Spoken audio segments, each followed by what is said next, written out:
Halo, halo, halo. Kita jumpa lagi dalam bab 2 pangkalan data part 2.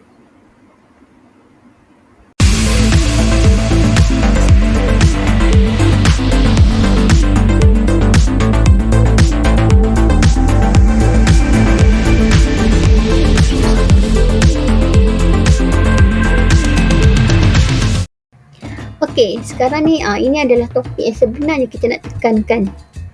Kepentingan integriti data, ketekalan data dan juga kelewahan data. Okey, perkataan baru. Okey, ada 3.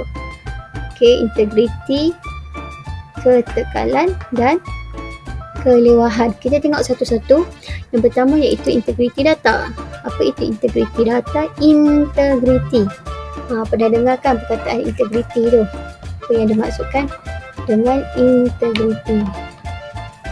Okey, integriti data bermaksud kesempurnaan, ketepatan dan kesahan data atau validation, serta merujuk kepada ketepatan data yang sah melalui keseluruhan kitar hayat data. Bermaksudnya data yang tepat.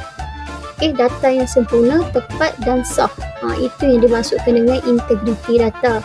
Jadi untuk memastikan integriti data, input perlu tepat dan mematuhi peraturan yang telah ditetapkan.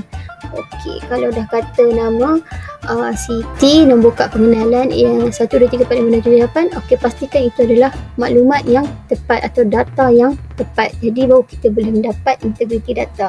Okey, dalam integriti data ni input bukan sahaja mesti tepat tetapi mesti mematuhi beberapa peraturan yang ditetapkan. Okey, yang pertama tu peraturan yang perlu ditetapkan ialah integrity entity.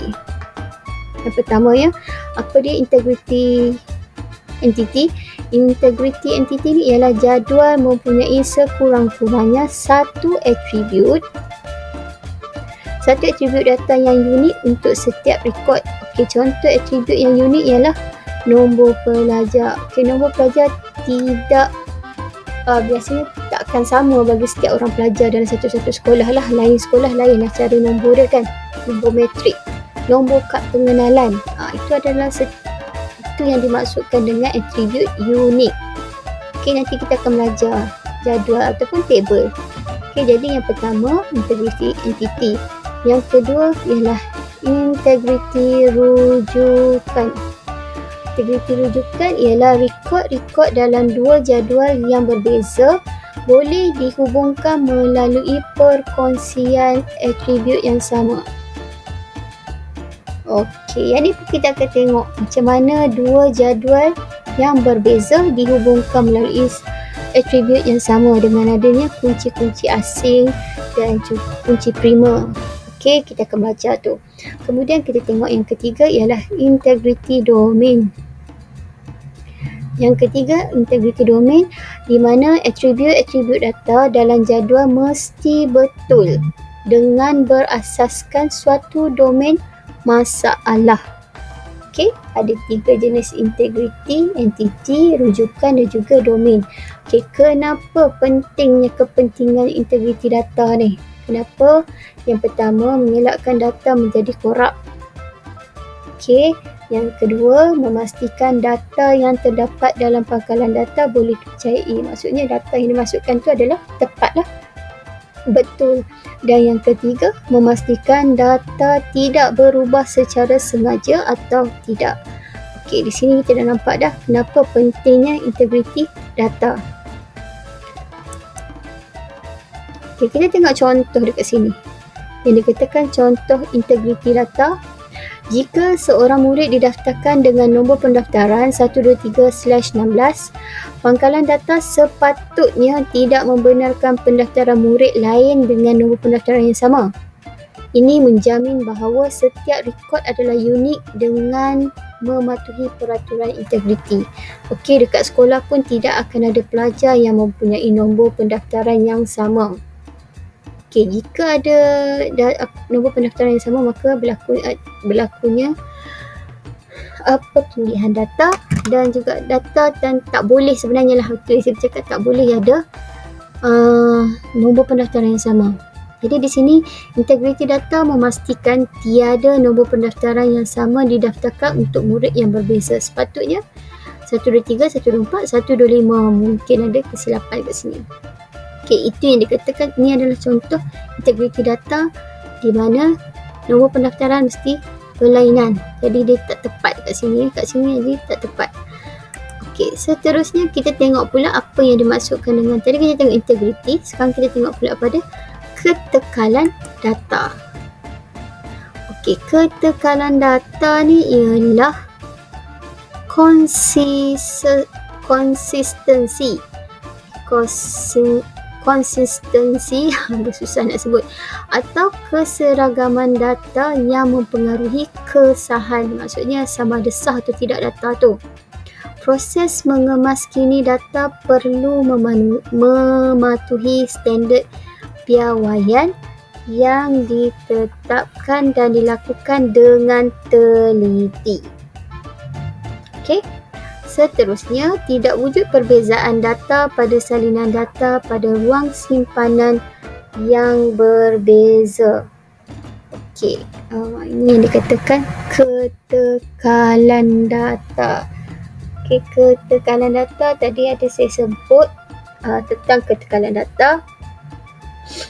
Okey, apa pentingnya ketekalan data ni? Satu, kita nak memastikan data dalam pangkalan data boleh dipercayai tanpa ragu. Sebab tu disebut kat sini kesahan data. Ketekalan data sama ada data itu sah atau tidak. Okey, memastikan data dalam pangkalan data boleh dipercayai tanpa ragu. Dan yang kedua, tiada keraguan pada data walau berulang pada lokasi penyimpanan yang berlainan. Walaupun kita simpan dalam lokasi yang berlainan, data itu adalah tetap tepat. Okey, itu maksudnya ketekalan data. Kesahan lah, maksudnya sah. Data itu sah. Okey, sekarang kita dah tengok pada kelewahan. Apa maksud kelewahan data? Okey, kelewahan bermaksud pertindihan data yang berlaku akibat daripada salinan data pada lokasi yang berbeza. Okey, data yang disimpan di lokasi yang berbeza, tidak berlaku pertindihan. Maksud kelewahan tu ialah pertindihan data. Jadi boleh mempengaruhi keseluruhan salinan data dan menyebabkan data tidak boleh diterima. Perlu penelitian kepada proses kemasukan data dan proses sandaran data yang berkesan. Okey, apakah kesan jika berlakunya pertindihan data ni? Satu, data dia akan korup.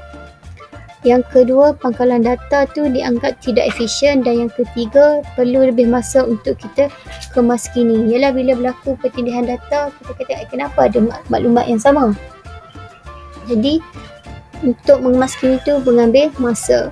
Jadi tujuan kita mengelakkan kelewahan data ni, yang pertama mengelakkan pertambahan saiz pangkalan data dan bagi mengelakkan data yang tidak efisien. Jadi kenapa kita kata mengelak pertambahan saiz? Ialah bila ada data banyak ataupun mungkin data yang sama bertindih, dia memakan ruang kan. Jadi itu kita pertambahan, tapi rugi ruang tu sebab diisi dengan benda yang sama. Okey, kemudian tujuan kita elakkan pertindihan kelewahan data ni, kita mengelakkan data menjadi korup. Kemudian memerlukan kos luar jangka untuk memulihkan kembali data. Jadi kita kalau boleh kena elakkan daripada berlakunya kelewahan data. Okey, ini adalah contoh kelewahan data. Rajah 2.6 menunjukkan rekod murid dalam sistem maklumat murid. Okey, cuba lihat pada baris yang berwarna merah jambu. Kad pengenalan murid dan nama murid adalah sama tetapi nombor telefon berbeza, wujud sebanyak 3 kali dalam sistem fail. Okey, jadi ini adalah contoh yang berlakunya kelewahan data.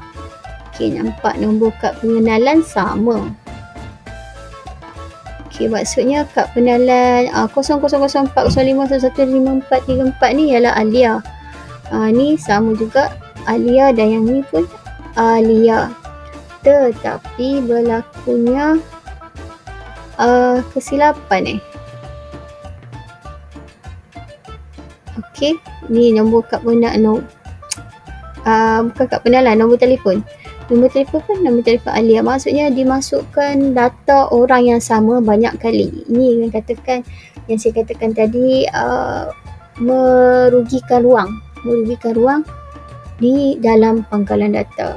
Okey, ini kita sebut sebagai situasi kelewahan data ataupun pengulangan data. Baiklah pelajar, saya rasa setakat itu saja dulu tentang topik hari ini, iaitu integriti data, ketekanan data dan kelewahan data. Jadi saya harap kamu jelas tentang apa yang dimaksudkan dengan data maklumat dan pangkalan data.